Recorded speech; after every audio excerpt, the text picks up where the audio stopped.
A warning from the FBI leads to increased security across the country and in the 4 states. A Parsons, Kansas wide receiver is going to the Shrine Bowl. It's a big win.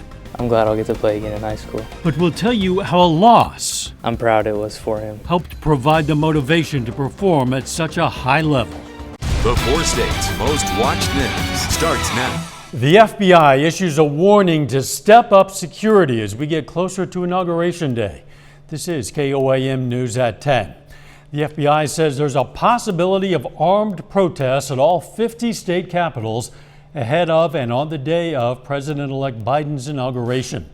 That's led security officials at state capitals to step up their security measures. That includes the capitals here in the 4 states. We're going to have more on that in a moment.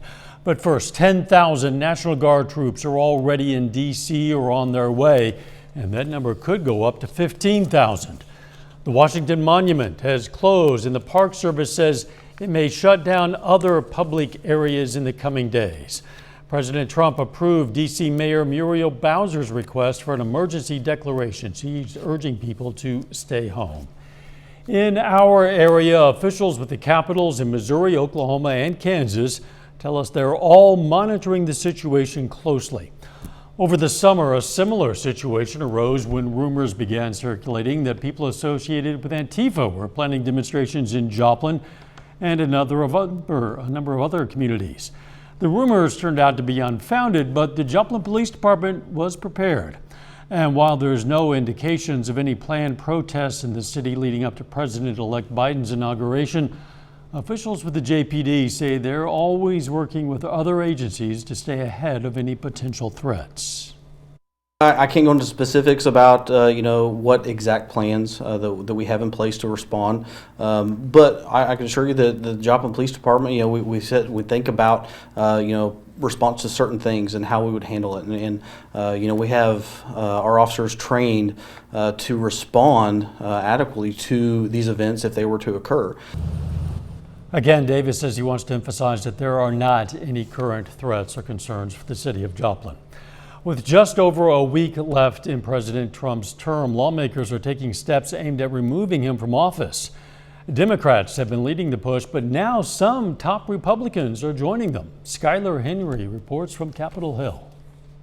On Tuesday night, the House began debating a resolution to urge Vice President Mike Pence to invoke the 25th Amendment and remove President Trump from office. But in a letter to House Speaker Nancy Pelosi, the vice president said he would not move against the president, writing that it would not be in the best interest of the nation. The House will then seek to impeach President Trump for a second time, with a single article accusing him of inciting an insurrection at the Capitol. You'll never take back our country with weakness. You have to show strength and you have to be strong.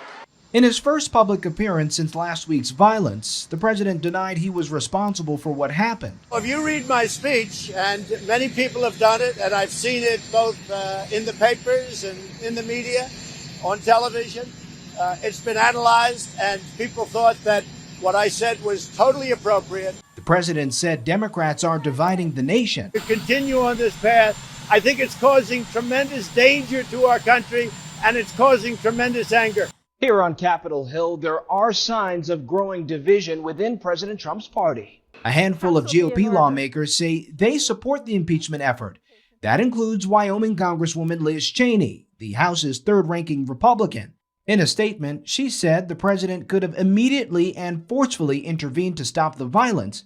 He did not. All of us should do some soul searching about 5 dead Americans and a country on edge and an inflamed right wing which thinks that we are on the verge of a civil war. The New York Times is reporting that Senate Majority Leader Mitch McConnell is pleased with the impeachment effort, believing it could make it easier to purge the president from the Republican Party. Skylar Henry, CBS News, Capitol Hill. Checking in with Doug Heddy now for a first look at the weather. Hi, Doug. Hey, Dow. It turned out to be a great Tuesday for us today. Cold start, 29, but 50 for a high. Average high is 44, so a pretty good chunk above where we should be for this time of the year. We have plenty of sunshine. We have clear skies outside for us now. We'll stick with the clear skies tonight and really through most of the daytime hours tomorrow. We'll get a few mid and upper level clouds. It's kind of cold. Temps upper 30s to near 40. Eventually, we'll drop back.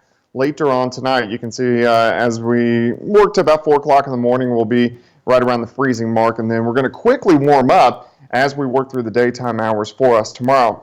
Cold start, 53 by noon. High temp looks great, all the way up to 59 during the afternoon. We're going to look at our next storm system here in just a little bit. And thank you, Doug.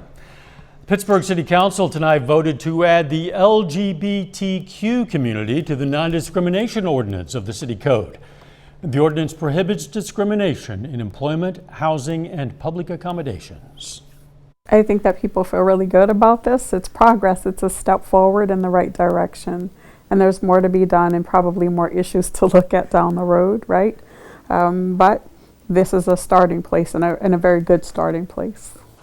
Tonight's vote also created a 9-member Human Rights Commission in Pittsburgh. It's National Pharmacist Day, so we decided to talk to a few local pharmacists about the challenges they've faced and the changes they've seen during the course of the pandemic. KOAM's Zach Dodge has that story.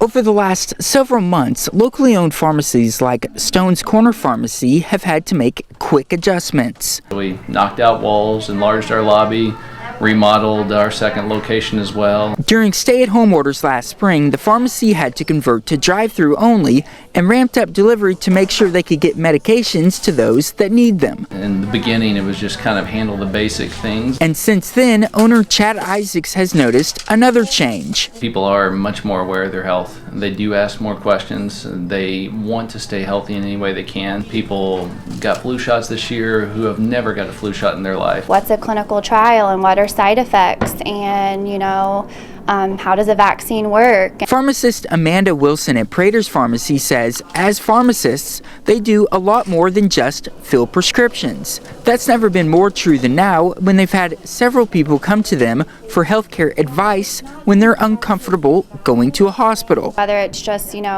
I kind of need some extra counseling or advice on something that maybe before I would have went to the ER for, but now maybe there's more appropriate use of the ER. So a lot more questions about, do I need to be referred for this, or is it something that maybe we could figure out a treatment for over the counter? And in the coming months, as both pharmacies gear up to administer coronavirus vaccines, they're going to be doing even more to help their communities. If we could have gone without a pandemic, that would have been great, but it has made, I think, our job seem more important in the work that we do, more relevant. In Jasper County, Zach Dodge, KOAM News.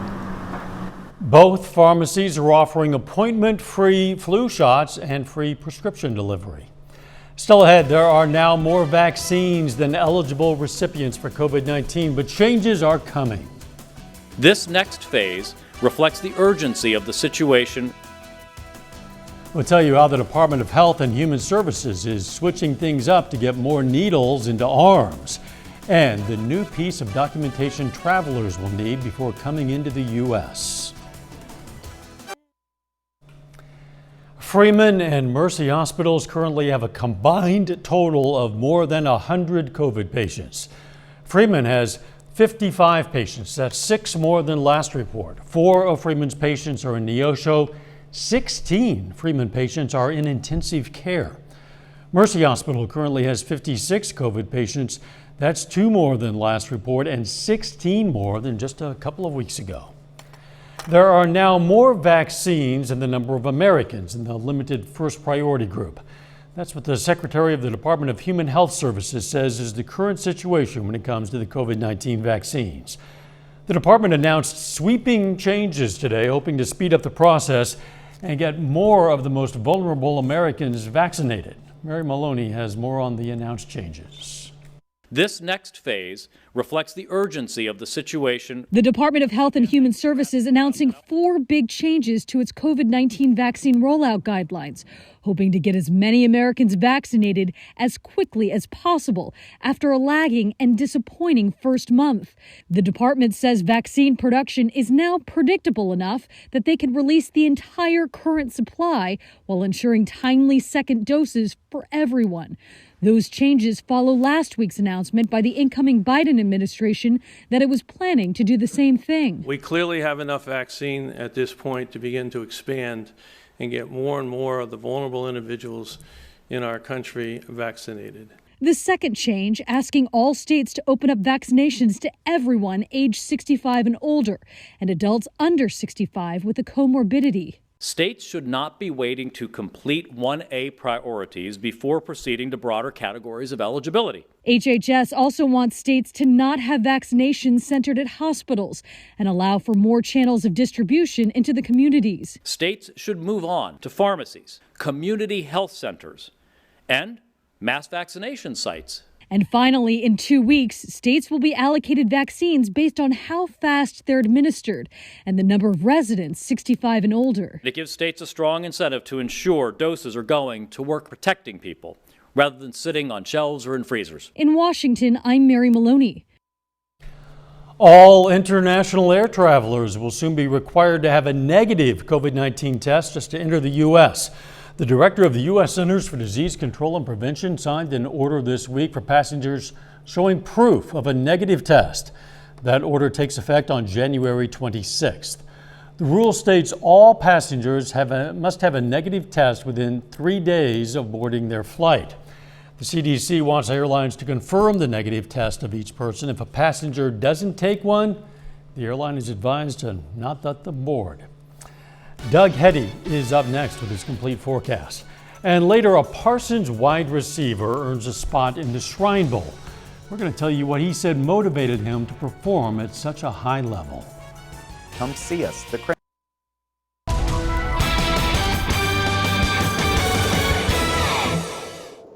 Well, it definitely turned out to be a nice Tuesday for us today. Plenty of sunshine across the region. Great time lapse at Indigo Sky Casino and Resort. And a little bit warmer than what we have had over the past couple days as we have been climbing the ladder just a little bit. And it looks like we're going to continue to climb at least over the next day. So 50 today, average high is 44. Tomorrow we should press 60 for a high, about 10 degrees warmer than what we saw today. And then we start to see a few changes rolling in, of course, like we always do. We always go up and down. 38 outside right now, but south winds have been picking up just a bit. These are actually going to increase as we work into the daytime hours tomorrow, and that's what's going to help our temperatures warm up even a little bit more. 37 in Webb, 34 in Sarcoxy, 36 in Miami, Seneca, 36, 39 in Pittsburgh. But most of us across the board are into the mid to upper 30s, and eventually we'll drop back. Later on tonight, I think most of us will about 28 to 30 degrees. Clear skies, not too much is going on across the region. We do have some clouds increasing to our north, and these are the beginnings of our next storm system. But clear skies for us tonight, and then mostly sunny skies for us tomorrow. Let's jump north. Let's go into Canada. Here's where all the Arctic air likes to hang out. But look at our jet stream. Right across southern parts of Canada, and then it kind of swoops through the Great Lakes. Because it is so far north, all that Arctic air just bottles up to the north. We haven't really even had one big Arctic outbreak yet, and we've still picked up several inches of snow, but this should try to let loose here in a couple weeks. As of right now, not too much going on. We got one little spin down towards Dallas, weak little wave, next storm system building in the Pacific Northwest. So let's go through time for us tonight. Upper 20s to near 30 degrees. We'll get a few upper level clouds that pass through midday for us tomorrow, but temperatures are going to be great. It's going to be a little windy, but they're going to be really good. 29 to start, 53 by noon, then a high temp of 59 during the afternoon hours. For us tomorrow night, clouds will increase late. Here comes a cold front as we head into Thursday morning. Now with the front, we're going to get some clouds. We may get a random shower, maybe even mixed in with a flake or two of snow, and then this will cool us down just a bit as we head into Thursday afternoon and Friday. This whole storm system kind of wraps up just east of us. So look at Friday. You can see we saw the clouds. Could even get a few snow showers around. This system exits. Next system drops in on Sunday. Just doesn't have a lot of moisture to work with. This is kind of the trend over our next couple systems, and then things will start to pick up just a bit. So if we look over the next few weeks, we're going to start next week. It's going to be a cool week. Not a lot of action until late in the week. Finally, we get some rain in here. But look at next weekend, the 23rd, 24th, 25th. We warm up, and then we have a big storm system on the 26th, and then a second wave late on the 27th and 28th. Those could be winter weather events. Those are the same system that has given us 2 winter events, one back in October and then one right around December 10th. So this one's going to come right back around for us here in about a week and a half. So we'll watch that and see what it looks like as we go through about the next 10 days. But tomorrow looks great, near 60, 49 on Thursday, 38 on Friday, kind of cool. And then we look pretty good into the weekend, kind of chilly, high temps near 40. Yeah, even the worst of those numbers, those overnight lows, don't look too bad considering it's No, not at all. Thanks, Doug. The Joplin boys are taking on Webb City as the Eagles look to get some revenge on the Cardinals. And a Parsons, Kansas wide receiver is going to the Shrine Bowl. We're going to tell you about the off-the-field motivation that helped him put up big numbers this year.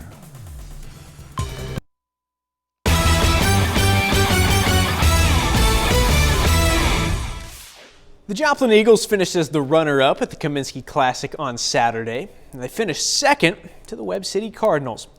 And just 3 days later, the Eagles have a shot at revenge against those Cardinals. Webb City hosts Joplin tonight. The Cards are 8-1 on a 7-game winning streak. And Mekhi Howard, a smooth player, man. Howard had 11 in the first half. Second quarter, all right. He was good tonight. Game high 23 for Wright. Eagles have their first lead. Under 10 seconds left to half, Dante Washington gets the steal ahead to Dominic Simmons. Just before the buzzer, Eagles run to the locker room up 38-37. A third quarter, LT Atherton. Look at that spin move. And the finish, other end, Luke Brummett. I got a big finish of my own. Joplin, though, 2-point lead going to the fourth. In the fourth, home team closes it out. Back to Howard, team high 16 for him. Tighter this time, but Webb City gets by Joplin again, 80-74. The Carl Junction Bulldogs are at home tonight for a super night against Carthage. On the girls' side, it's a rematch of 2 of the best in the area. These 2 met back in December with CJ winning by 52-51. Bulldogs not playing around this time. First quarter, Destiny Berge with the 3. Game high 33 for Berge. Then Jessa Hilton with the steal. She lays it in. CJ scored the first 20 points of the night. Carthage finally answers. Kiana Yates with the fake, then knocks down the 3. Tigers, though, still down 15. To the second, Berge drives, dishes to Hilton. She knocks down the 3 ball. Then Hilton, another 3, like the same spot. CJ's lead is back over 20 in a third quarter. Sophie Shannon gets the putback and the foul. Carthage, though, not able to hang in it. Junior Jessa Hilton, sophomore Destiny Berge combined for 55. CJ rolls 67-43. It's kind of an up and down season for a young team like what we've got, and just understanding what it is to be part of our program, and you're going to get everybody's best game. We know that, and our young kids don't quite get that yet just because they haven't been in here long enough. You know, youth is promising, but at the same time, the quicker we can understand things within the program, the better we're going to be.